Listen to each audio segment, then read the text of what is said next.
So let me give you my firsthand observation of the Protector Mindset course. I had no clue what I was going to watch, but I knew if these two guys were a part of it, it was going to be professionally run. And you know why I knew that? Not just their backgrounds, but the accountability they hold me to when I'm running an event.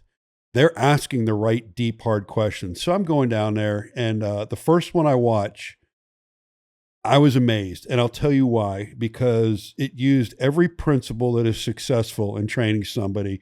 It did the crawl, walk, run. It started off with basically classroom environment, talking it through. Then it went through hands-on, that was a crawl, walk. And then it went to a full up scenario. And the culmination, a lot of, I'm sorry, but when you put people in a real school with real role players that are wives and kids with moulage kits on them, and they're screaming in a school, and you have the pace that you guys have on a shooter, I can't imagine a better training venue for these guys to culminate this Protector Mindset course than that. I mean, I watched that and I'm like, okay, how do you replicate the end game here? And you guys nailed it. So if you would, just for those listening, can you really give the quick down and dirty of what happened with the Radisson and what had you create the nucleus of Protector Mindset, and not using my words, using your words, what it is to you? So it was different.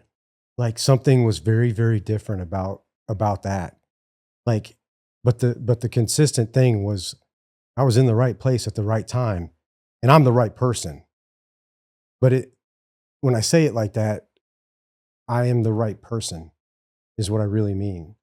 And I was so blinded by my own, if I have the ability, it is my responsibility. Not blind in the sense that it didn't blind my actions. I was in the right place at the right time, got a phone call, guess what? Oriented and acted, decided and acted to make a difference. And they did not kill another innocent person once I entered that hotel. And it took a long time, but without the absence of orders, right? No one told me to do it. No one told me to go. I am like, well, what am I going to do? Okay, cool. This is, let's try to build a team, be a force multiplier. So there's so many aspects of being obsessed about this, the step by step, the actions on, the AER. I went back to that hotel an unhealthy amount of times with the FBI, threw a suit on and was like, oh, I'm doing my own SSE or whatever. Like, but I was really there to try to figure out what happened in an unhealthy amount of ways. And I stayed in that country, unraveling and building unhealthy things. But I went back and was a part of a team again. And that was just an outstation, right? So that was not a kinetic mission. I was wearing a suit every day, but because of all this ability that I had been trained to do and missions I had been on, I knew what to do. So my biggest thing is after that was in mentors along the way saying, hey man, Douglas Byrd in Parkland, Florida happened in 2018. They were like, Kyle, man, when you get out, you need to train law enforcement on active threat response, active shooter response. And I was like, what's that? Oh yeah, I know what you're talking about. And because I still hadn't connected the dots about what was different about what I did at the Radisson that was not a hostage rescue. And because in my mind, I applied hostage rescue techniques because that's what I've been taught to do. And then when I'm in there, I'm like, man, this was different. So coming back out on the other side, years removed, when I decided to start this training company, like I really got focused on learning from past experiences that have happened, active shooter incidents, and finding common themes across them, and then connecting my experience dealing with what was an active shooter environment. It was just a terrorist organization that did it, planned and rehearsed and all these things, and very, very detailed. But it was, if you couldn't recite the Quran, like they were executing people. So it was a spiritual warfare as well. And so coming back on the other side, man, it's just my passion is taking all the things that I've learned how to do, how to train, all the missions I've been on, all the direct action missions, like it, and applying what I believe to be an appropriate response using hostage rescue techniques and understanding the spectrum of CQB, but just really, necking that down to what's the biggest thing we need people to do? Act. Act and be accountable. Act and be accountable. So how do we build your confidence? How do you build courage? How do you teach courage? I've been asked to do that.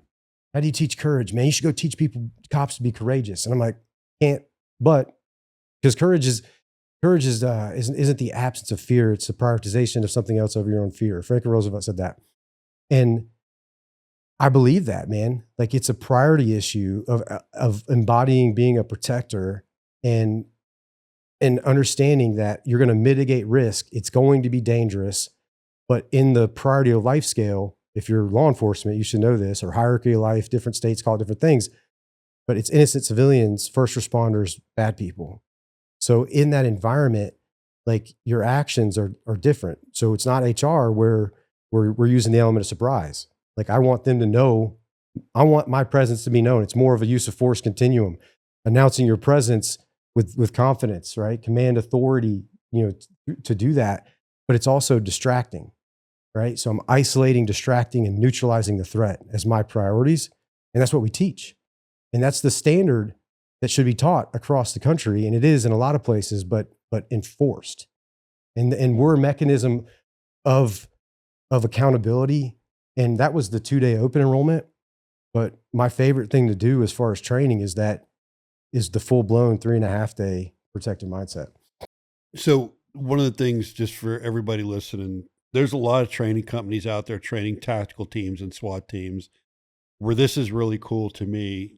If you look at every single case that's happened in America, the first guys to show up are not the tactical teams and SWAT teams. It's the first responder. It's the first police officer there. It's whoever, and it becomes cops in that district. Yeah, it becomes what I call a pickup game. Hey, you, me, let's go. Or I'm alone. Let's roll. Let's get on there. Let's act. Like that's you the said. big thing about like my experience doing small unit exchanges, right? With different foreign tier 1 units and all that. Or in the Radisson, I could have been like, when the French got there, I could have been like the tier 1 French unit. I could have been like, man, what are y'all doing? Or I could be like, thank God this is going to end, and just ebb and flow, dude. Like freaking peanut butter and jelly. Get in there and like eat. It took me 2 rooms to figure out how to be a force multiplier with them. So now I'm leading and we're able to just free flow. And that's what force multiplication is. So taking elements of my experience that are even unique in the military and translating them to our nation's law enforcement. And that's when him coming on has been huge. And then the addition of Steven, like that's what we want to build, is the ability to articulate, not to teach you how to do your job. Because guess what? I wasn't law enforcement. He was, Steven was. So like, but we're not there to teach you how to do your job. We're there to teach you consumable techniques, the ability to communicate with brevity, but also with authority, and then how to isolate the threat, distract, and then neutralize it. A lot of people think neutralize is we're just there teaching people how to fill people in. I'll never glorify taking another human being's life, because it's something that I've had to do over and over and over. Whether they tried to kill me or I was told to, it's still moral injury. So, but as a protector, I have to be willing and able. And able means I have to train. That's right. Yeah. What's cool about it is we allow private citizens to do this course. The open enrollment. The open enrollment. Yeah. Yep. It's 2 days. So what's really cool about that, and Fayetteville did this a lot, our SWAT team would do this. We would have our own active shooter training, but within that active shooter training, half the guys would go down slick, right? And then they would show up as if they were an SF guy or something like that. So we actually worked on the, let me out here, the integration. Convergence on the scenes. The convergence on the scenes. Yep. That's the known, right? So with a soldier and a law enforcement officer, because being in Fayetteville, Fort Bragg, it's likely that somebody's going to show up, some SF guy. So we would even put them in the school first and then have to deal with them. And then they would give us some compliance, or they would end up being the shooter. So that way, as soon as we saw somebody else in the school with a gun, we're not just shooting, because we know that That's huge. there is a high chance that a soldier or a civilian, somebody might just have Or an the off-duty courage. officer. Or an off-duty officer. So I've heard people say this to me, or to a student in a different course, when they were asking a law enforcement guy this. They were like, "What do I do as a private citizen if I'm in there? Like, how do I let you know?" And basically asking him, "How do I deconflict with you?" And his response was, "Oh, don't do that, man. You're going to get yourself shot." And I didn't take it and break it down into what did he say. My whole point is that, like, your demeanor means everything. So you respond with confidence, and like, if they've got you dead to rights, like, you have to be able to communicate what you got. What's the priority? Like, if you're in the right place at the right time, there is no time for this. Like, my actions are, you're chasing my tail, right? So it's dangerous, but think of that off-duty officer. And I go back to Sandy Hook up in Connecticut, where a TAC team was actually in the area because of a Christmas party they were at together. And they were able to respond. They weren't the first ones there, but they were able to respond. I talked to one of the officers. This is years removed.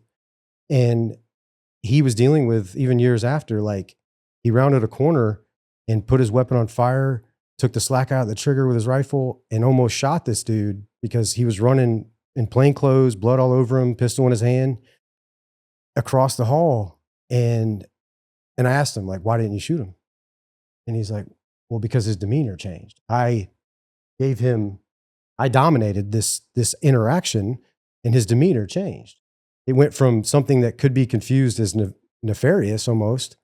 And I'd argue that's they're always going to look different.